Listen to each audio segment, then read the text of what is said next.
ಓಂ ನಮಃ ಶಿವಾಯ. ಸ್ವಾಮಿ ಕುರುಗಜ್ಜ. ನನ್ನೆಲ್ಲ ಪ್ರೀತಿ ವೀಕ್ಷಕರಿಗೆ ಶಿವಂ ಗರುಡ ಆಧ್ಯಾತ್ಮಿಕ ಚಾನಲ್ಗೆ ಸ್ವಾಗತ.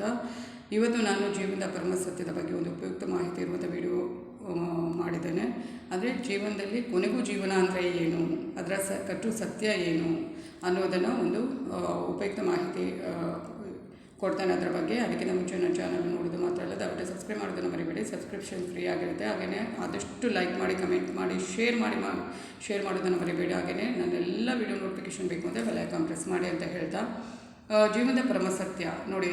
ಇಲ್ಲಿ ಜಗತ್ತನ್ನೇ ಗೆಲ್ಲಲು ಹೊರಟ ಅಲೆಕ್ಸಾಂಡರ್ ತನ್ನ ಮರಣಕಾಲದ ಒಂದು ದಿನ ತನ್ನ ಸೇನಾಧಿಪತಿಯನ್ನು ಕರೆದು 3 ಅಪ್ಪಣೆ ಮಾಡ್ತಾನೆ. ಏನು ಗೊತ್ತಾ? ಒಂದನೇದಾಗಿ, ನನ್ನ ಮರಣದ ನಂತರ ನನ್ನ ಶವಪೆಟ್ಟಿಗೆನ ಇಡೀ ದೇಶಗಳಲ್ಲಿನ ಪ್ರಸಿದ್ಧ ವೈದ್ಯರಾದವರು ಹೊರಬೇಕು. ಹಾಗೆಯೇ ಎರಡನೇದಾಗಿ, ನನ್ನ ಅಧಿಕಾರದ ಅವಧಿಯಲ್ಲಿ ಸಂಪಾದನೆ ಮಾಡಿದ ಎಲ್ಲ ಹೊನ್ನು, ವಜ್ರ, ಬೆಲೆ ಬಾಳುವ ಮಣಿಗಳನ್ನು ನನ್ನನ್ನು ಸ್ಮಶಾನಕ್ಕೆ ಕೊಂಡು ಹೋಗುವ ದಾರಿ ಉದ್ದಕ್ಕೂ ಎಸೆದು ಚೆಲ್ಲಬೇಕು. ಮೂರನೇದಾಗಿ, ನನ್ನ 2 ಕೈಗಳು ಶವಪೆಟ್ಟಿಗೆಯ ಹೊರಗೆ ಎಲ್ಲರಿಗೂ ಕಾಣಿಸುವಂತೆ ಇರಿಸಬೇಕು ಅಂತ ಹೇಳ್ತಾನೆ ಅಲೆಕ್ಸಾಂಡರ್ ತನ್ನ ಸೇನಾಧಿಪತಿಗೆ. ಆಗ ಆ ಸೇನಾಧಿಪತಿಗೆ ಏನೂ ಅರ್ಥ ಆಗೋದಿಲ್ಲ. ಅದಕ್ಕೆ ಅವನು ಈ ತಮ್ಮ ಕೋರಿಕೆ ಏಕೆ ಎಂದು ಕೇಳಬಹುದೇ ಅಂತ ಅರಿಕೆ ಮಾಡಿಕೊಳ್ತಾನೆ ಅಲೆಕ್ಸಾಂಡರ್ ಹತ್ರ. ಅದಕ್ಕೆ ಅಲೆಕ್ಸಾಂಡರ್ ಉತ್ತರ ಹೀಗಿತ್ತು.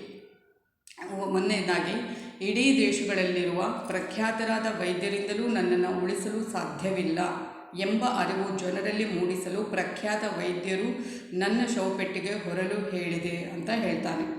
ಎರಡನೇ ಹೇಳಿಕೆ ಕೊಡ್ತಾನೆ, ನನ್ನ ಆಡಳಿತ ಕಾಲದಲ್ಲಿ ಸಂಪಾದಿಸಿದ ಎಲ್ಲವೂ ಈ ಮಣ್ಣಿನಿಂದ ಬಂದಿದ್ದು, ಅದನ್ನು ನಾನು ಕೊಂಡೊಯ್ಯಲಿಕ್ಕೆ ಆಗೋದಿಲ್ಲ. ಹಾಗಾಗಿ ಅದು ಮತ್ತೆ ಮಣ್ಣಿನಲ್ಲಿ ಉಳಿಬೇಕು, ಇಲ್ಲೇ ಉಳಿಬೇಕು ಎಂಬುದನ್ನು ಪ್ರಜೆಗಳಿಗೆ ತಿಳಿಸಲೆಂದು ಎಸೆಯಲಿಕ್ಕೆ ಹೇಳಿದೆ ಅಂತ ಹೇಳ್ತಾನೆ. ಮೂರನೇದಾಗಿ, ಇನ್ನು ಶವಪೆಟ್ಟಿಗೆ ಹೊರಗಿಟ್ಟ ನನ್ನ 2 ಕೈಗಳನ್ನು ಪ್ರಜೆಗಳು ನೋಡುವ ಉದ್ದೇಶ, ನಾನು ಹುಟ್ಟಿದಾಗ ಬರಿಗೈಯಲ್ಲಿ ಬಂದೆ ಮತ್ತು ಹೋಗುವಾಗ ಬರಿಕೈಯಲ್ಲಿ ಹೋಗುತ್ತಿದ್ದೇನೆ ಎಂಬುದನ್ನು ಜನರು ನೋಡಲೆಂದು ಹೇಳಿದೆ.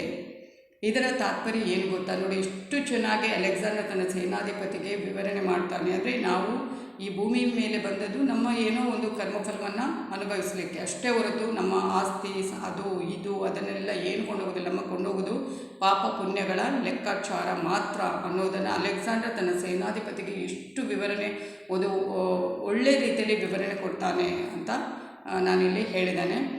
ತುಂಬಾ ನಿಮಗೂ ಇಷ್ಟ ಆಗುತ್ತೆ. ಹಾಗೆಯೇ ಇದರ ತಾತ್ಪರ್ಯ ಏನು ಗೊತ್ತಾ? ಕಾಲವೆಂಬುದು ಎಲ್ಲಕ್ಕೂ ಮೀರಿದ್ದು, ಅದನ್ನು ತಡೆಯಲು ಯಾರಿಂದಲೂ ಸಾಧ್ಯ ಇಲ್ಲ.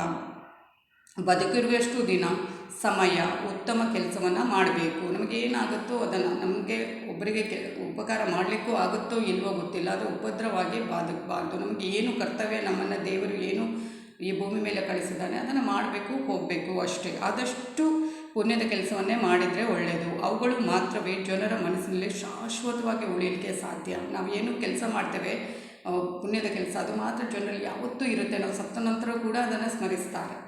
ಅದಕ್ಕೆ ಮತ್ತು ಗಳಿಸಿದ ವಸ್ತುಗಳು ಯಾವುವೂ ನಮ್ಮೊಡನೆ ಬರಲ್ಲ. ನಾವು ಏನೂ ಬಿಲ್ಡಿಂಗ್ ಕಟ್ತೇವೆ ಅಥವಾ ಹಣ ಸಂಪಾದನೆ ಮಾಡ್ತೇವೆ, ಬಂಗಾರ ಅದು ಇದು ಏನೂ ಇಲ್ಲ. ಬರಿಗೈಯಲ್ಲಿ ಬರ್ತೇವೆ, ಬರಿಗೈಯಲ್ಲಿ ಹೋಗ್ತೇವೆ. ಮಾಡೋದು ನಮ್ಮ ಏನು ಪುಣ್ಯ ಪಾಪದ ಬುತ್ತಿ ಏನಿರುತ್ತೆ ಅದನ್ನು ಮಾತ್ರ ಕೊಂಡೋಗ್ತೇವೆ. ಎಷ್ಟು ಇದು ನಮ್ಮ ಜೀವನದ ಕೊನೆಯ ಒಂದು ಇದೇ ಕಟು ಸತ್ಯ ಅಥವಾ ಪರಮ ಸತ್ಯ ಇದೆ. ಅಲೆಕ್ಸಾಂಡರ್ ಹೇಳಿದ ಮಾತು ಇದೆ, ಅದು ಎಷ್ಟು ಅರ್ಥಪೂರ್ಣವಾಗಿದೆ ಅಲ್ವಾ? ಇಷ್ಟೇ ನಮ್ಮ ಜೀವನ ಅನ್ನೋದನ್ನು ನಾನಿಲ್ಲಿ ಈ ಒಂದು ಕಥೆಯ ಮೂಲಕ, ಚಿಕ್ಕ ಕಥೆಯ ಮೂಲಕ ಹೇಳಿಕೊಟ್ಟೆ. ಇದೆಲ್ಲ ಈ ಕಥೆ ನಿಮಗೂ ಇಷ್ಟ ಆಗುತ್ತೆ ಅಂತ ಅಂದ್ಕೊಳ್ತಾ ಮುಂದಿನ ವಿಡಿಯೋದಲ್ಲಿ ಮತ್ತೆ ಭೇಟಿ ಆಗ್ತೀನಿ. ಅಲ್ಲಿವರೆಗೆ ನನ್ನೆಲ್ಲ ಪ್ರೀತಿ ವೀಕ್ಷಕರಿಗೆ ಧನ್ಯವಾದಗಳನ್ನು ತಿಳಿಸ್ತಾ ಇದ್ದೇನೆ.